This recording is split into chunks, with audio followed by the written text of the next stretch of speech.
Hey there, Erik co-founder of the Marketing Help. Back again with a walkthrough on now the LinkedIn profile. So this is the other question we get a ton is from marketers at all levels, just seeking to know what should I put in my LinkedIn profile? How should my LinkedIn profile look?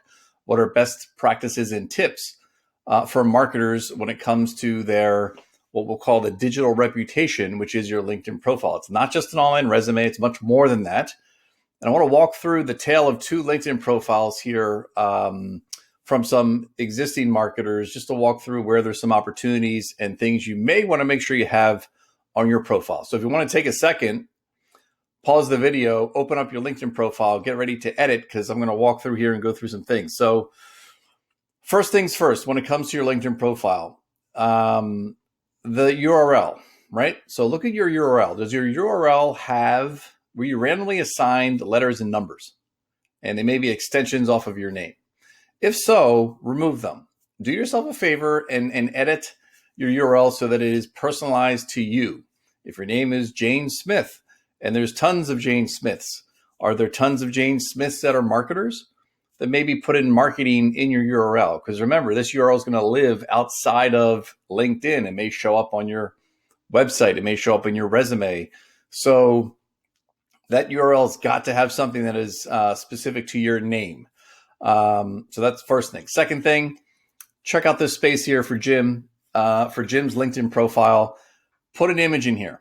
Now, we talked about Canva in the resume walkthrough. Canva is your tool that will make it super easy to create something. They have the template for this exact image, and create an image that is, what should I use? Well, use a landscape. Use a picture of your desk. Use something that just gives another level of connection to who you are.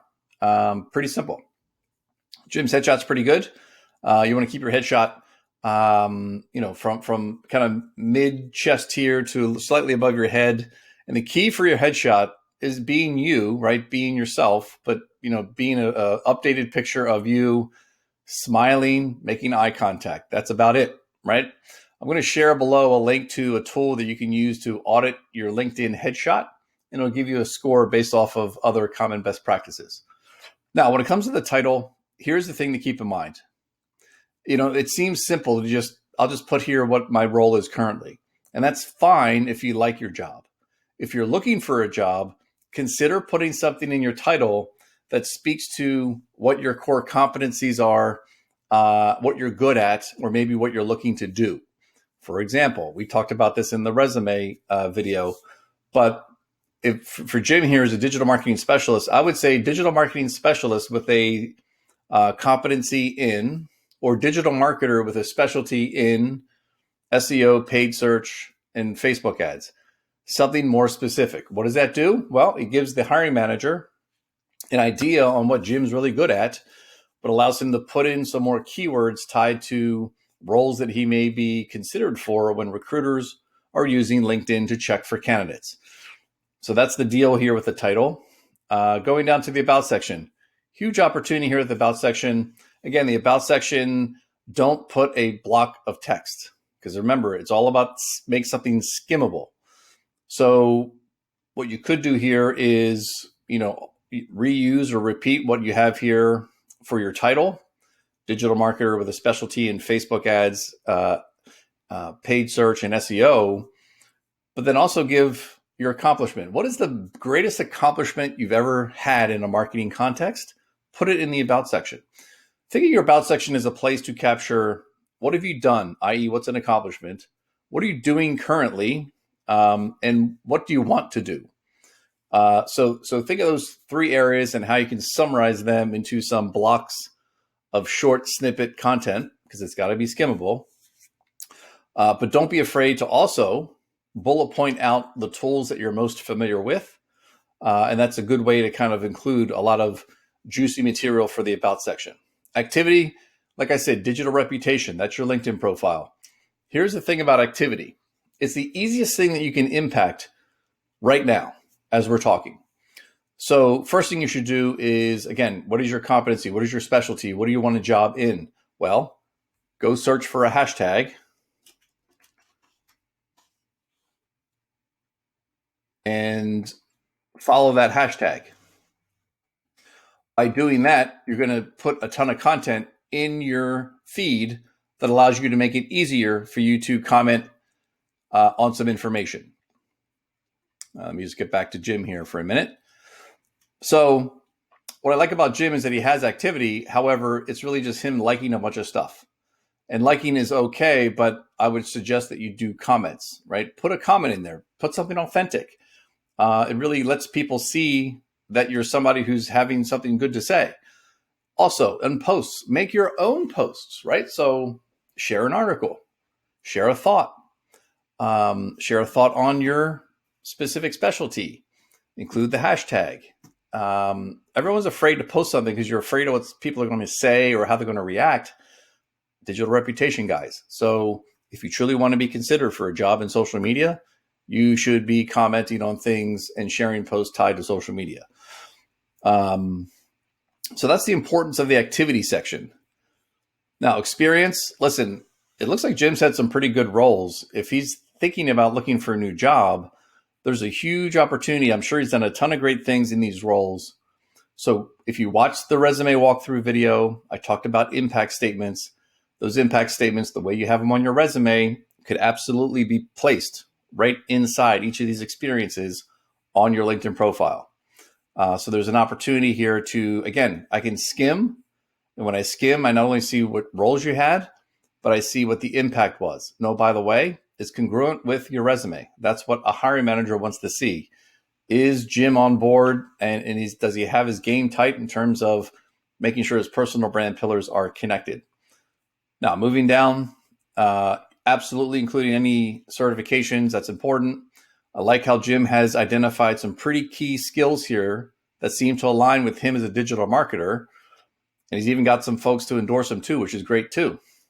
Listen, don't hesitate to ask friends, former colleagues to just, do a little swap here, right? Quid pro quo. If you jump into my profile and just plus my skills, I'll do the same for you. Same holds for testimonials, which Jim is missing. So Jim could easily, inside of his profile, find someone he's connected to and request a recommendation. Interests are good here.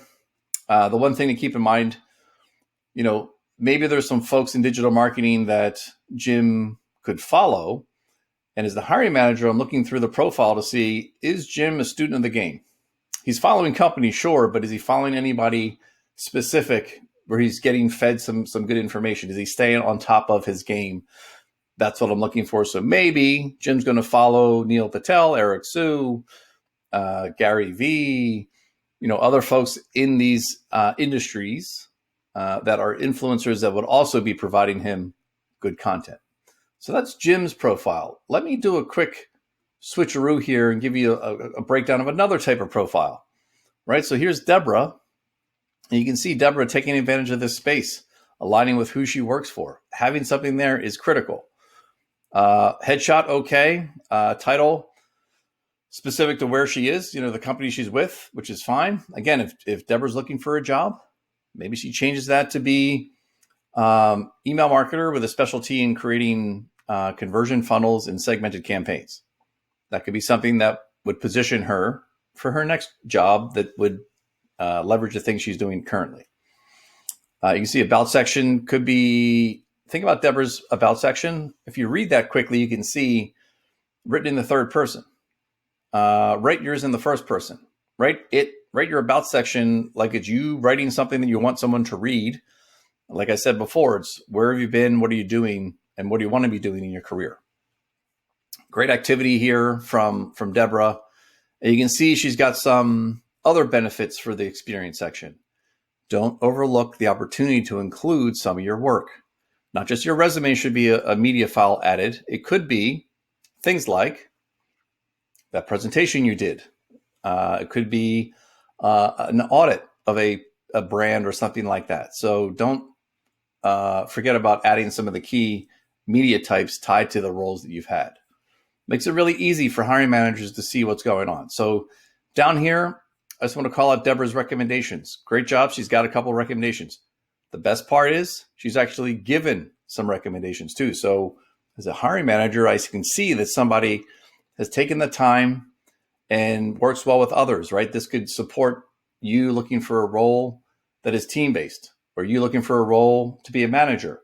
Well, what kind of things you have to say for people that you give recommendation to, that's important too. And then in the interest, you can see, yes, Deborah's following some influencers that inspire her. And I think that's going to give her some good content in her feed, as well as following relevant companies to what she is doing. So that's, an overview. You may have been doing some edits in your LinkedIn profile. If you follow those initiatives and those little tweaks to your LinkedIn profile, good things should happen. But with any LinkedIn profile update, you need to remember, what am I trying to do with my LinkedIn profile? Are you looking to establish pedigree?